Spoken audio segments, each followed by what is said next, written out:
Most sales teams never break past a 30 to 35% close rate.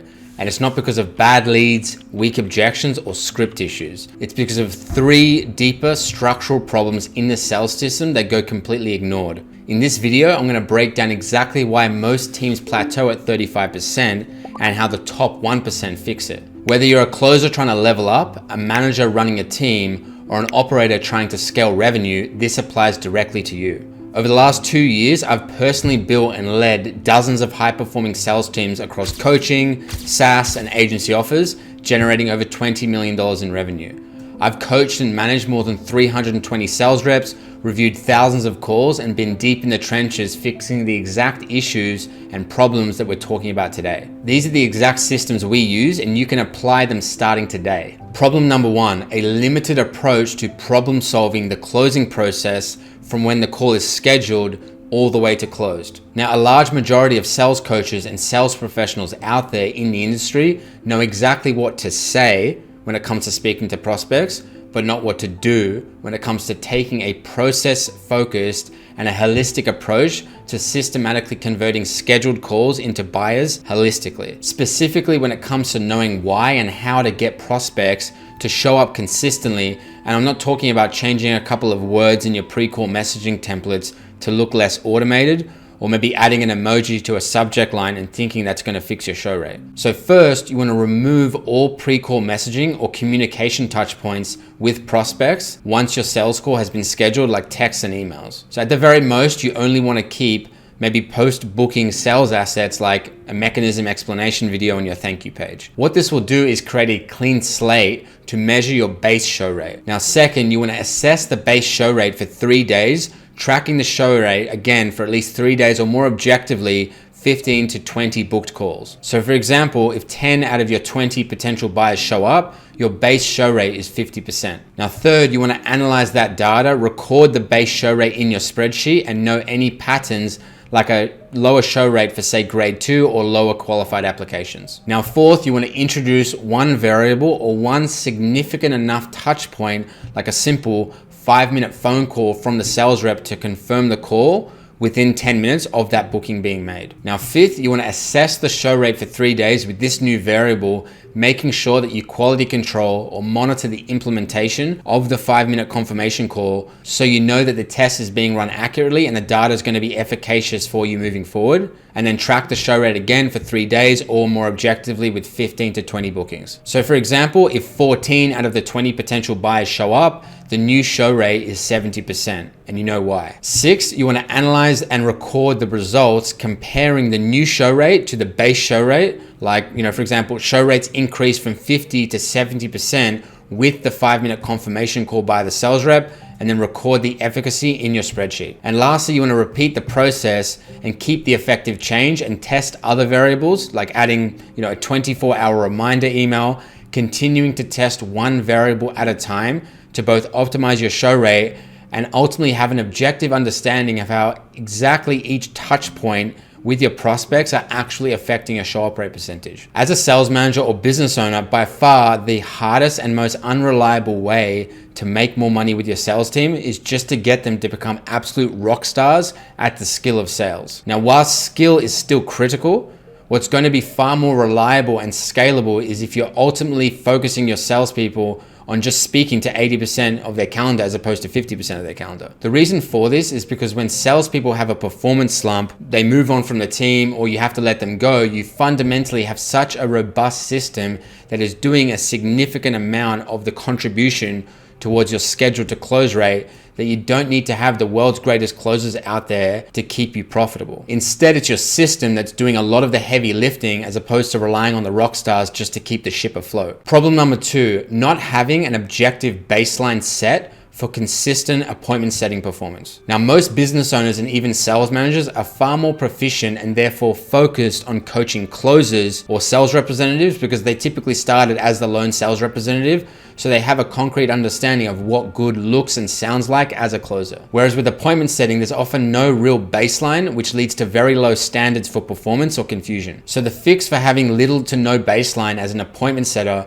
is to spend 3 to 4 days setting yourself to create that baseline and actually getting on calls. So first, you need to document your workflow or your day-to-day activity into SOPs, because the execution of hitting the activity and hitting the dial KPI is ultimately what will allow you to monitor the effort and output of what will be your SDRs when you do make those hires. Second, you need to know your set numbers with the current lead flow so you can easily set what are objective expectations of your SDR's performance and identify deficiencies. And then third, by having the raw volume of conversations with your actual prospects, you'll be able to optimize any scripting you have in place and be far better at teaching the nuances of executing it because you've actually done it yourself. You do not want to skip this, because that 3 to 4 days of discomfort or effort or time will equate to you being able to systematically just ramp SDRs or appointment setters way easier. Now, once baseline is set and you're actually running a functioning setting team, one of the most consistent issues with setting teams is ineffective balance between the setter's actual activity and their lead flow. There's either way too many leads, even with SDRs cranking up dials. So they're essentially jumping on a call with a new lead, having a conversation, and then before that conversation is even over, another new lead has come into the pipeline. So obviously the SDR is going to need to call the new lead immediately after getting off that call. But in reality, even if you have, a 50% pickup rate, you're not going to speak to all of your leads the first time that you dial them. So what this causes is a low penetration rate across your leads and a ton of aging leads piling up. Or there's generally a good volume of leads based on what you think the working hours are of your setters, but in actual fact, their productive hours are far lower. And where in reality, they're just sitting on the hot opt-ins or the day one lead list, and as soon as they rinse it out, they constantly switch off or log out of the CRM and don't actually hit your old leads with enough effort. They'll only do enough just to not get reprimanded for it. So if you don't identify which one of those issues it is, it will both give you the appearance that you have too many leads. So there's a simple and critical fix for this. So the principle is you want to lead with effort, right? Actually allow your appointment setters to dictate their own lead flow through their actual effort shown in their data, and only then should you reward them with more leads. If SDRs aren't hitting your dial per lead KPI, it kills your efficiency. So you want to essentially start to gamify the effort to fix this. Now, if your leads are not pre-allocated to specific setters and you're using, a free-for-all approach, then you need to make the whole narrative with the team that it's a team thing and that they need to work together, and that good SDRs will be rewarded through the fact that we will remove anyone holding the good people back. You also need to make sure that you show the big picture. Now, SDRs typically don't have an effort problem, they have a beliefs problem, which is downstream of a skill problem. Now, one bad day, which is aggregation, is enough for them to find a plausible bit of evidence to not put in the effort required every other day because they want to find the path of least resistance. So what you want to do is solve the beliefs upstream and pay consistent effort to training them based on their skill deficiencies,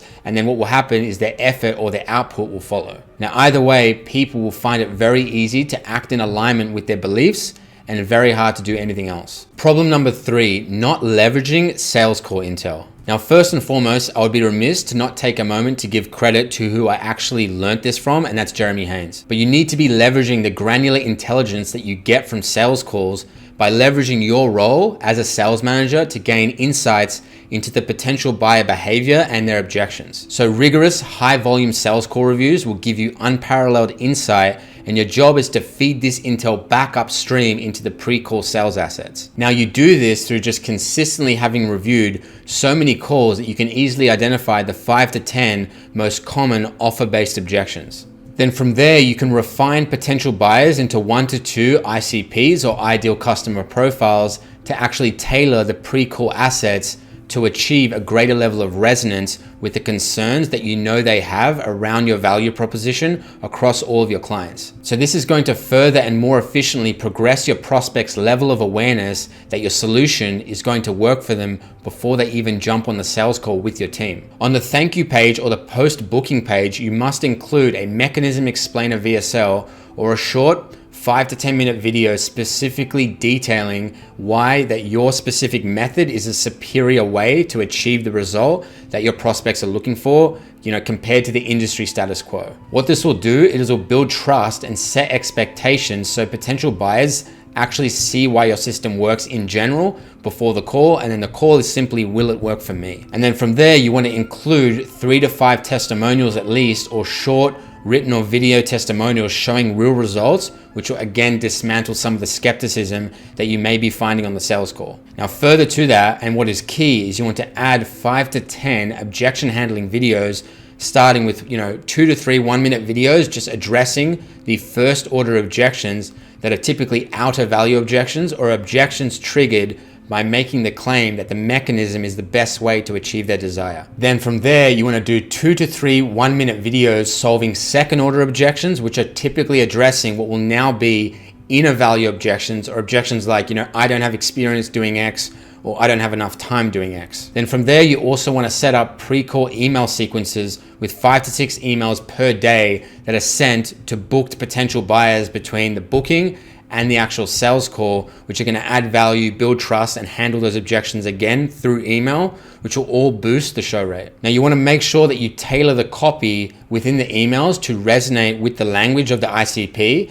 addressing their specific desires, their pains, and avoid generic emails by aligning them with the valuable sales call intel that you have built up, so you know their messaging and you know their voice. So again, you want to make sure that you add the 2 to 3 emails addressing the first order objections, which again are typically the objections over the mechanism, and then 2 to 3 emails addressing the second order objections to further reduce the no-shows and just do it from a different angle. Now, all in all, the fundamental principle is you need to take something simple like your baseline closing process and systematically hyper-optimize it based on the valuable feedback that you get from the sales process, because deep refinement for 1% gains is actually the key to getting a 200% higher converting sales process than other accounts.